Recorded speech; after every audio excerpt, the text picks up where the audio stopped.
Hi guys, today we're watching the Spirit Toy Story because I go to a haircut. I go on YouTube and then this was the most scary Toy Story scene.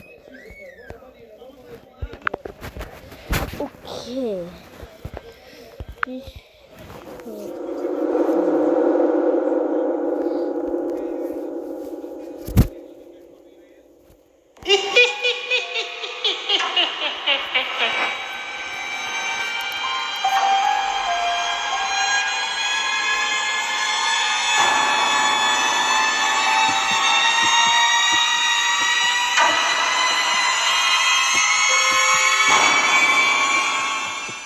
I was never alone. Although I was Andy's favorite toy, he had many other toys to keep me company whenever he was away. It was so rare to find us carefully displayed on shelves, and even after a good scolding, Andy would leave us scattered on the floor. One day, amidst the precariousness, my voice raised against a toy threatening to take this hot broad amongst them all. Her name was Jessie, and she always dressed like me, but the delinquent would always accuse me of being irrational and insane. It happened very often. He would constantly flirt with her. Apparent to everyone, he liked Jessie a little too much. Buzz, you don't understand. She doesn't like science or space or guys that dress up in astronaut attire. Shut the hell up, Woody! You're not the only one who has a Woody around here! So get your ego in check! She's the only broad amongst us! So may the best man have her! She don't want you. You're no good. The cowgirl needs a cowboy. She's got a friend in me. So piss off and go after someone like Babyface over there. As we argued back and forth, all the other toys circled us, whispering their thoughts to one another. Then, suddenly, the floor beneath us rumbled, and as we all braced ourselves, the door swung open, prompting us to freeze. Seconds later, a giant teen came marching into the room wearing his favorite green shirt and denim shorts. As he surveyed the floor, he crouched down and picked me up along with Buzz, suspiciously grilling us with his face up close. What was going through his mind, I wondered. It didn't seem like he wanted to stay around and play, so I admit his presence made me a bit nervous. Then,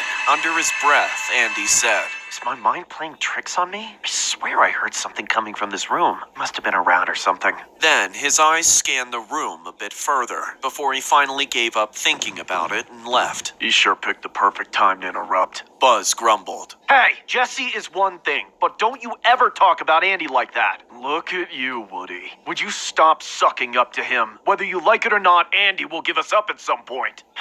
Besides, he probably bought us off eBay or a garage sale." "How dare you, you piece of crap!" Enraged, I moved my ragdoll body towards Buzz, pinning him on the floor as I slammed my fist on his helmet as hard as possible, causing it to crack.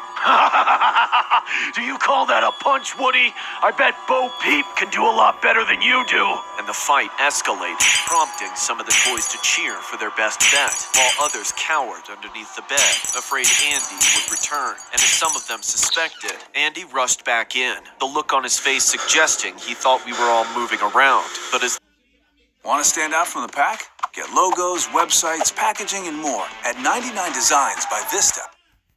First, let's prep the meat. No beef. First, we're gonna get the ingredients. hold on. As the toys were motionless on the floor, I hoped he would let this pass and go about his day outside. Unfortunately, it was no longer the case. His brows furrowed as he picked me up. He said, "I know you're making all that noise. You think I'm stupid?" It was enough to shake my entire body, but I didn't budge. I had to remain as lifeless as a toy, because even though Andy was my best friend, he was never supposed to know. Furious, he threw me to the far end of the room, where I hit the wall before I ended up on the floor, still silent and immobile. "Fine, have it your way," Andy hollered, as he stomped his feet on the floor and walked out of the room. The blow was so powerful that it knocked me out cold. Hours later, when I woke up, I noticed the other toys avoiding me. "Why are you all looking at me like that? It's not my fault Andy came back." "You were alive! I knew you were alive!" Then, everything happened so fast after that. He gripped me hard, stuffing me inside a cardboard box and filling it with newspaper, which he taped shut at the very end. Moments later, I could hear Andy say something like, "This is perfect. Woody's gonna make someone's birthday or Christmas worthwhile. I'll make sure of it."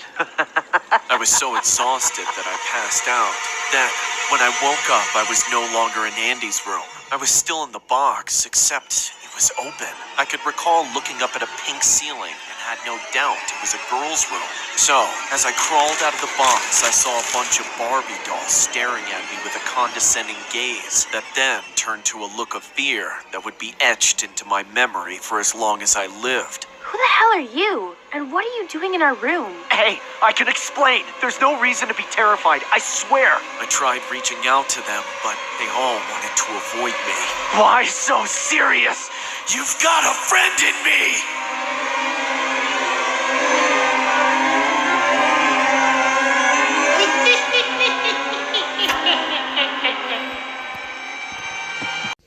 That's the answer. Subscribe, like the channel. Goodbye.